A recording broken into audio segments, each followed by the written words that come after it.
Hey comic fans, Scott Harris King here, and as promised, I'm here to answer all your burning questions. All your questions that you've ever had in your entire life about just why we're here. I'm going to answer. Although, actually, you didn't ask any of those questions. The questions you asked me are all about comic books. So, instead, what I'm going to do is I'm going to answer all those questions because we recently hit 1,200 subscribers.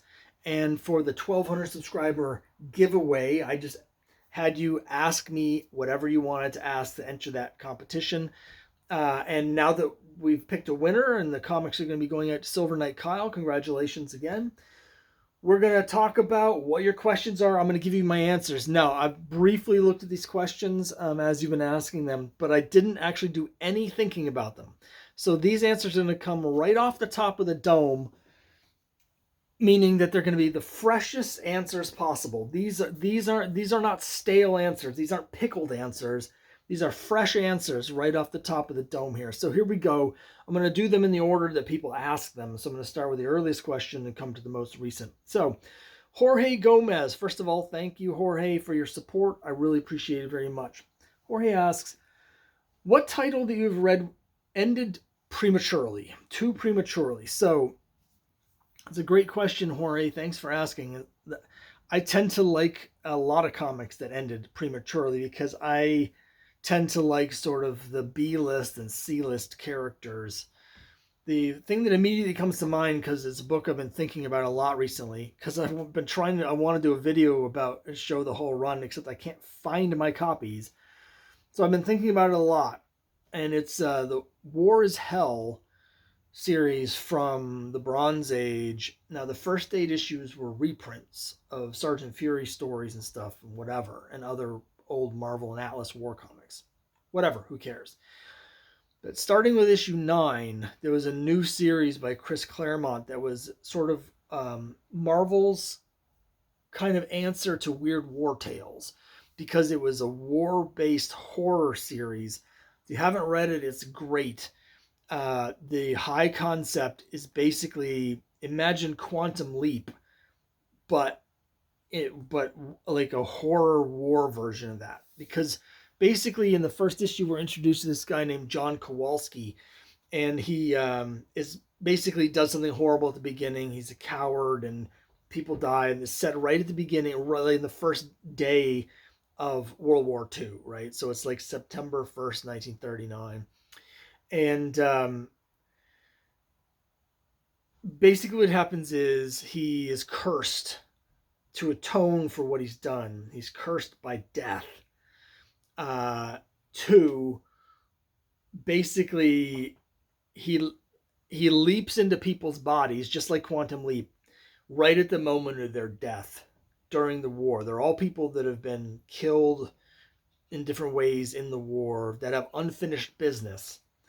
And so he appears in his soul appears in their body right at the moment they're supposed to die, and then he has to finish their unfinished business, whether it's revenge or whether it's saving somebody or whatever it is. And then once he's done that, then the body dies and he goes to the next one, and he has to do this 1,000 times in order to pay his penance. Unfortunately for him, the series ended after 7 issues. So issue 9 is the first, and 15 is the last issue. So it's only a 7 issue run. Again, Chris Claremont. This is right around 1975. It's right when he's also starting working on New X-Men, and it's great. I love it. So that's a series that I really wish had gone. It's Chris Claremont, so he always goes back to his favorite character. So he did bring that character back in like an issue of Man Thing, and then many years later he appeared in an issue of Solo Avengers in a story that I think I'm not sure was ever followed up on, but was really interesting because he basically Kowalski wants to pass the mantle on to someone else to do this, and he identifies Scarlet Witch as the person to be the new vessel of death, and that's something that could be an interesting role in sort of a Spectre, the Phantom Stranger, Dead Man sort of way, but I don't think they ever followed up on it. And Scarlet Witch is probably too big of a character for the Marvel to actually do that, but it was a really interesting idea. Anyway, that's my pick. Thanks for the question. Silver Knight Cost, where and when did you acquire that most excellent Whalers toque? Now, I have a Whalers winter hat that I sometimes wear here on the channel that people seem to love. And the honest answer is I don't remember. I think it was as simple as I was at the mall and some store I went in had it and I bought it. Um, I'm a Bruins fan, but I'm from Central Mass. It was actually just as fast to get to Hartford as it was to get to Boston for games back in the 80s and early 90s. So we used to go to a fair number of Whalers games, and Whalers are always my number 2 team. So, unfortunately, they're in the same division as the Bruins at the time, and the Bruins always beat them. But if the Whalers weren't playing the Bruins, I would be rooting for the Whalers. So I love the Whalers. I have a couple Whalers jerseys. They're the later ones when they changed to a blue jersey instead of the classic green. But when I saw the hat, I had to get it. So fortunately, I can't say exactly, but that's basically where it is. I've got a couple other things, old Adams Division defunct team things, because when I went to Quebec many years ago, I got a Quebec Nordiques scarf. So for optimal nostalgia, I should really wear the Whalers hat and the Nordiques scarf at the same time, but I don't think I've ever tried that. I might implode if that happens. Thanks for the question, Kyle. I really appreciate it. Okay. Metarog, thanks so much for the support, Roger. I really appreciate it. Which Archie titles are the absolute worst and why? Well, I mean, there's a long list of that. There's objectively worst, then there's subjectively worst. There's titles that I just don't care for, but that I know are good. So don't at me and don't fight me here, because I've heard from a lot of sources that Little Archie is one of the best Archie titles. I personally have a deep-seated loathing for child or baby versions of established characters, like the Muppet Babies. The X Babies in particular drive me up a tree.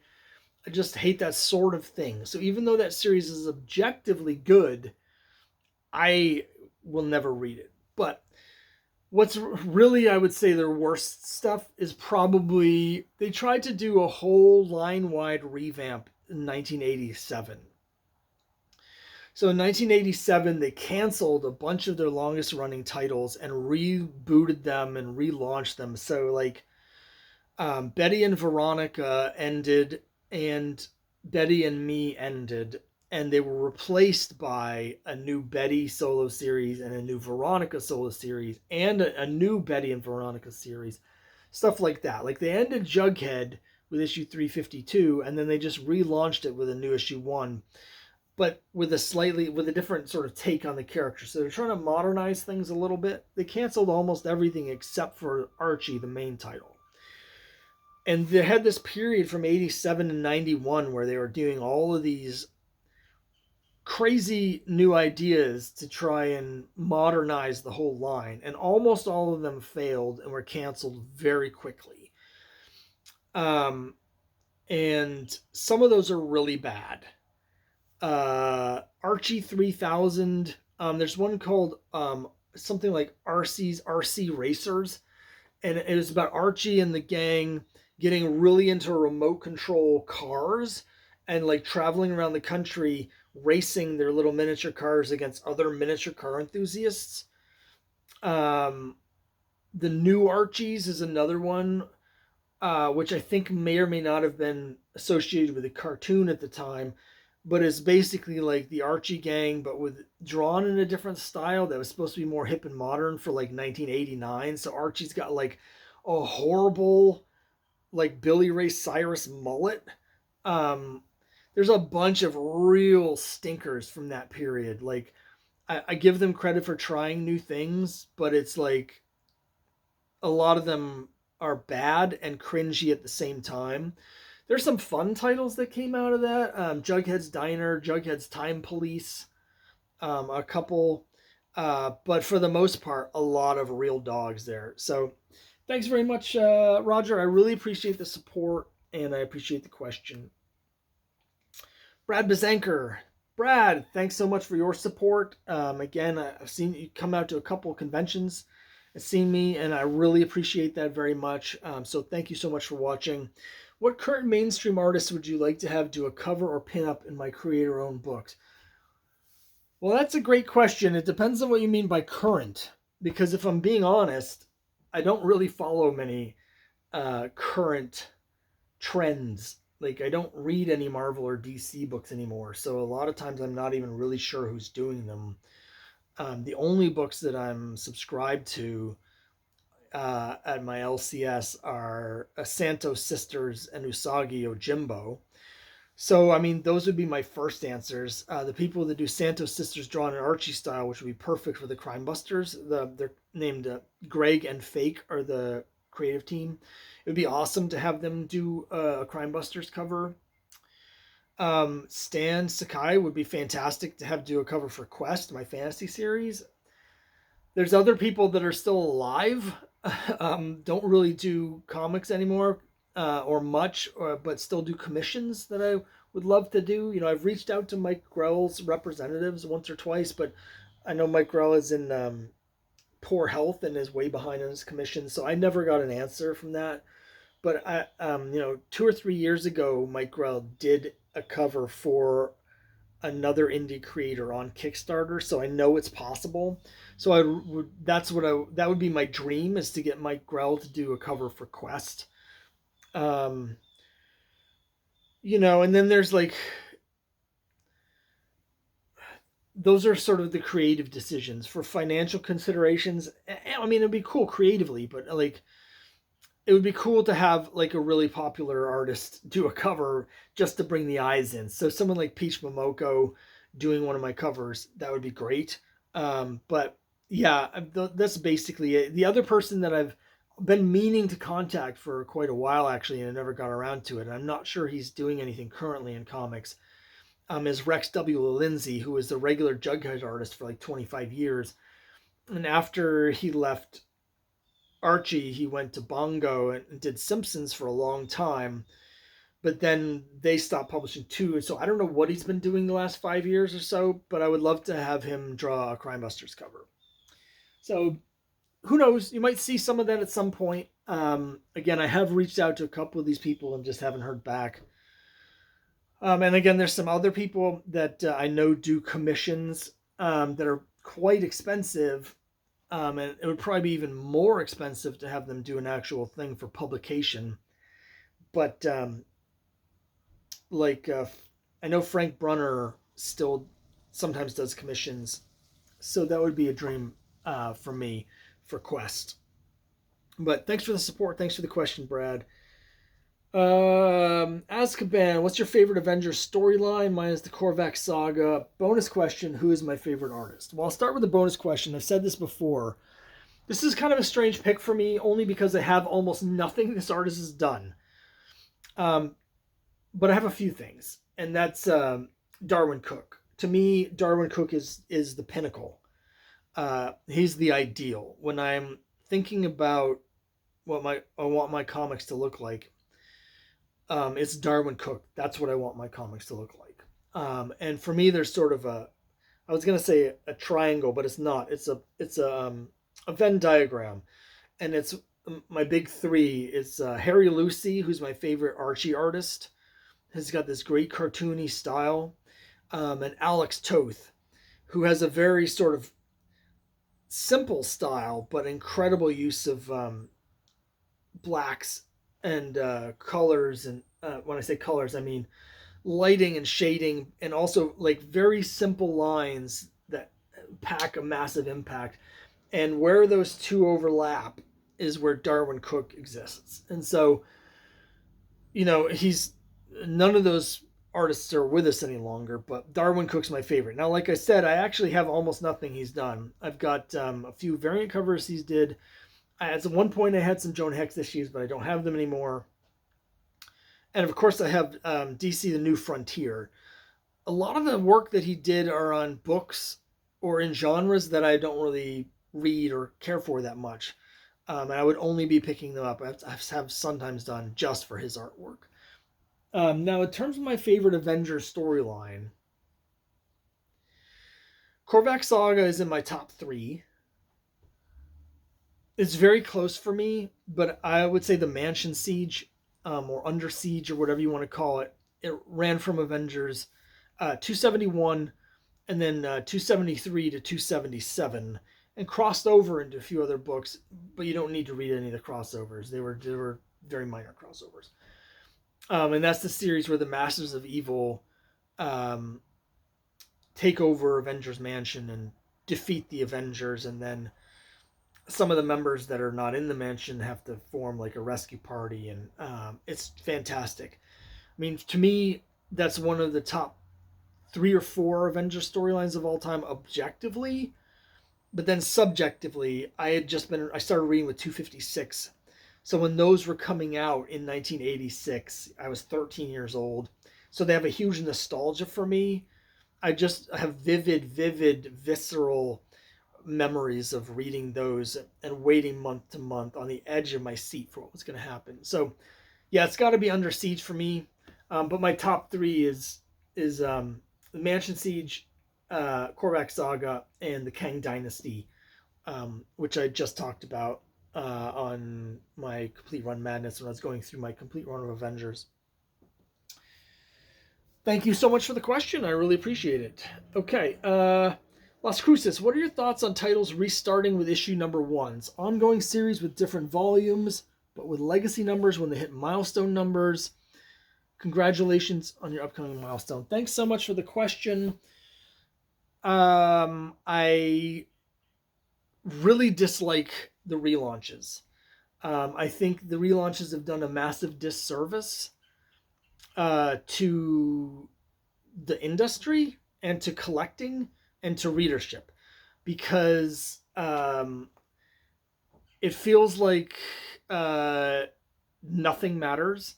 Like, if you're going to have a shared universe, you have to, it has to feel like like it matters. Stuff that happens in the shared universe has to matter, or else why even have it? And so that's just my feeling across the board, including narratively. Uh, when you have a thing where you do a story and then you immediately cancel the title and relaunch it with something that's supposed to be, it's new and it's different and better. We had to get rid of that old thing because we're doing something new that's going to be better. Like, as soon as the last story's over, and sometimes before the last story's over, you're sending the signal that didn't matter.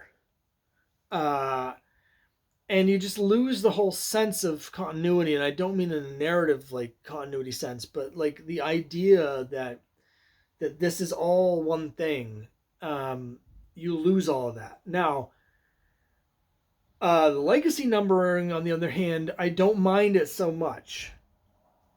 It's just a matter of branding. Like, if they're going to have something that's like, here we've got a new creative team coming in, so it's issue 1, but it's also issue 730. It really becomes a matter of marketing, which you're emphasizing, right? So is it really issue 730, and this is part 1 of a new 25 part block by the new creative team, or are you marketing the other way around? It's a bit of a gray area, but I prefer that to renumbering, is to keep the legacy numbering consistent on all the books. I don't mind it as much. It's a better compromise than just canceling and relaunching, but I really hate the canceling and relaunching. Every time they pretend that it's a jumping on point, and it sort of is for people that are fans of the new creative team. But it's a jumping off point for people that were fans of the last creative team. And I've had books that I've been reading, and when they cancel and renumber, I drop the book. And I don't just drop the book. I then get rid of the previous run, because I've just been told that the story I've been invested in is not that important. a big thing for me was Captain Marvel. I mean, Ms. Marvel, when they introduced Kamala Khan. Um, uh, I started reading that with issue one. I read that whole series, and I was really liking it. I thought it was really good. And then all of a sudden, at the end, they did this wackadoodle thing where like um, this some big crossover happened, and like everybody on Earth was died or something, and so they relaunched. And when they relaunched, the character was different because reality had changed, and now she was a mutant instead of being an inhuman or like whatever it was. And that was only on like issue 19. So like we're going through this very personal story for the characters, and then all of a sudden you just dump it because of a line wide uh, relaunch, abruptly end the series and relaunch it with a different premise. I mean, you've just said that I was wasting my time. That's what you were saying to me. I was wasting my time getting invested in a character that you don't care about. So, it's stuff like that is why I don't read the big two anymore. So I don't like it. Thanks for the question. I appreciate it. Okay, I'm taking forever on these questions, but for those of you who've been here a while, that's no surprise. Justin Bulka. Justin, thanks for the question. I really appreciate it. Here we go. Who's an artist you really enjoy, past or present, that you feel doesn't really get the recognition that he or she deserves? You know, there's a lot of. I'm far from an expert on the Golden Age, but when I read this, my first thought is to say Norman Maurer. There's a lot of artists in the Golden Age that were actually very good.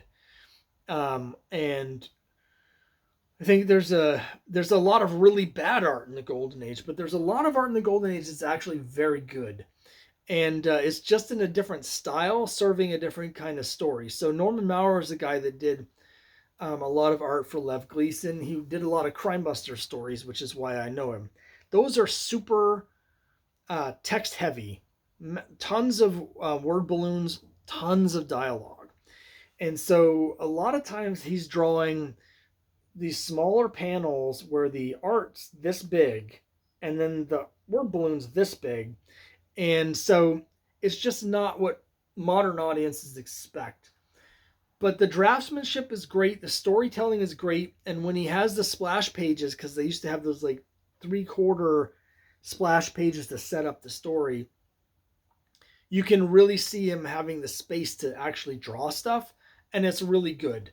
And he did a lot of really good stuff on those Lev Gleason books, and then had a very strange career after that because he got married to the daughter of one of the Three Stooges and ended up becoming their manager and becoming a producer on the Three Stooges movies. So he wasn't really drawing anymore. But that was the immediate one that comes to mind. Someone no one's ever heard of by the name of Norman Maurer. Uh, I'm trying to think of, I mean, there's a lot of artists that I like from the Bronze Age that I don't think get the recognition. There's the big wave of like Filipino artists that came in DC and the horror and fantasy books and stuff they were doing. People like Alex Nino, artists like that, were they're just absolutely fantastic, and nobody talks about their work at all. Um, so there's just so many great artists that I literally can't even think of them right now. But hopefully that sort of answers your question. But Justin, thanks so much for the support and for asking me the question.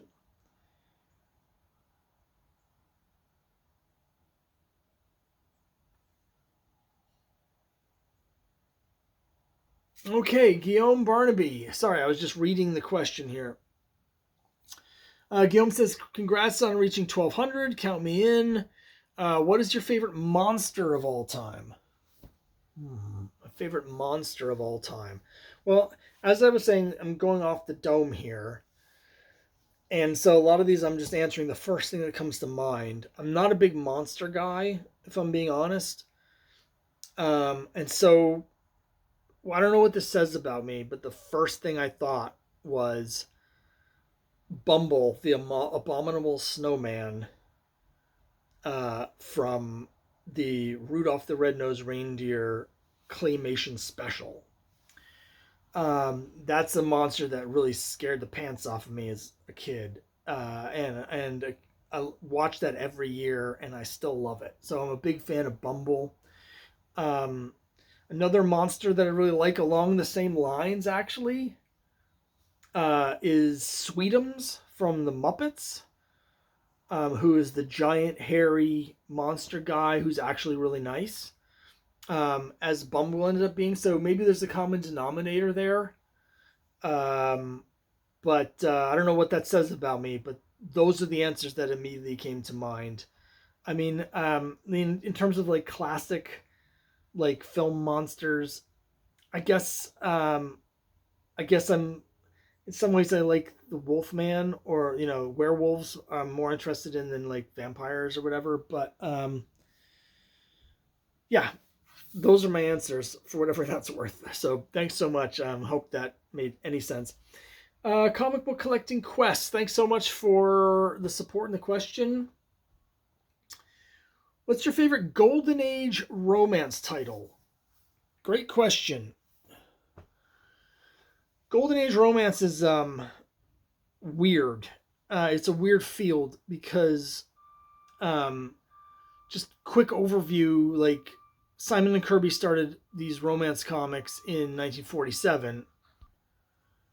They were unexpectedly incredibly popular, and so within a matter of months, everybody, every comic publisher was flooding the market with dozens of titles, and so there's this massive boom of romance books coming out around between like 48, but really in 49, which is also when the superhero books all started getting canceled. Massive wave of romance comics flood the market, overflood the market, and by the end of 1950, almost all of them have been canceled. And then it sort of shrinks back down to a real market. And so there's a huge flood of like all these comics of very questionable quality because they're just churning so much stuff out. And I'm not really a fan of all of those, but there's so much of it, it's almost hard to even get through, right? It's easy to say the St. John's books. Those are the ones with Matt Baker art, but also there's a blanking on the writer's name, but there's a writer who did a lot of Matt Baker stories who there's been some like a lot of research about because he didn't get credited, but his stories are really good. And so that would be easy to say, but if I'm being honest, in terms of what I want to collect, um, so the Fox books are interesting because they're really lurid. They have really lurid covers. They skirt the line. There's a lot of violence, and so they're very salacious. And those books are also hard to find, and so those are quite expensive. And so those are interesting because they're really pushing the boundaries of what the romance genre is, and they're doing it right at the beginning of the romance genre. But having said all that, there's this early Charlton romance book called True Life Secrets. And that's the one that if I was going to collect any of them, that's the one I would do because that series, those issues are very hard to find and they're very expensive and they have some really interesting covers.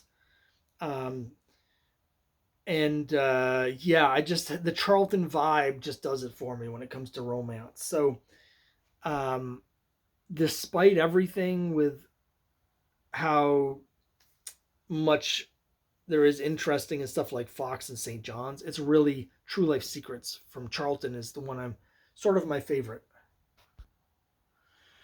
Next question, MRP. Thank you so much for the support. I really appreciate it. I appreciate you watching videos and commenting and also supporting my comics so that I make. I really appreciate it. I love getting updates on your collecting quests. What are your current quests and which titles are close to becoming quests for you? Thanks so much for the question. It's a great question. Those longtime viewers will know that I love my complete runs, and when I get down to 10 issues, I'll do a video saying it's time for a quest, and then we'll really try and focus on finishing the quest. I've got 2 series that I'm almost to quest territory. The first is Savage Sword of Conan. I think I'm missing 16 issues of that. So there's 235. I already have the big ones. I have issue 1. I have issue 235. The only thing that I don't have is not technically part of the run, and I probably will never have, and that's Savage Tales #1, which um, is the precursor to Savage Sword of Conan. But the problem with that issue is that it's the first appearance of Man Thing, a character that I couldn't care less about, but for some reason makes it expensive. But in terms of the series itself, those 235 issues, I think I'm missing 16. It might actually be less than that now. It's more than 10. So we're getting real close to being in quest territory for that. The other one is Life with Archie. So that ran for 286 issues from 1958 to 1991. And of those 286 issues, I'm missing 12 of them at this point. So I'm real close to that being in quest territory. And the ones I'm missing, like most of them aren't very expensive per se. I could get most of them on eBay in low grade without spending too much money. I have the big ones already. I have issue 1. I have issue 2. I think I have, I forget if it's 7 or 8, but I think I have the Elvis cover as well. So I have the big ones. I have the first comic book appearance of Godzilla is in Life with Archie. I have that. So it's just a matter of filling in the gaps. So that's going to be coming soon. It's just simply a matter of, it's more fun to find them in the wild. And I just haven't felt like pulling the trigger on eBay to get that into quest territory. But it might be coming relatively soon because I found the latest issue I needed was 63, and I actually found that at a comic store just last month. So that brought me down to 12. So I've only got a couple in the 30s that I need, and then I'll basically have like issues 28 and up or something. And I like having that. So I might pick up a couple to fill in those little gaps to get that long run in place. And when I do that, it'll be in quest territory. But it's coming real soon. Sometime this year, I think both of those will be in quest territory, and we can focus them down. So, all right, that's it for this time. I have so many questions that it's going to take me like an hour to get through them all. So I'm going to break it up into 2 videos. I'm going to stop here. Next time we'll get the rest of your questions. Let me know what you think about these answers down below. I mean, fresh answers. I know some of them weren't very good, but that's the best I've got. So let me know what you think, and I'll see you next time.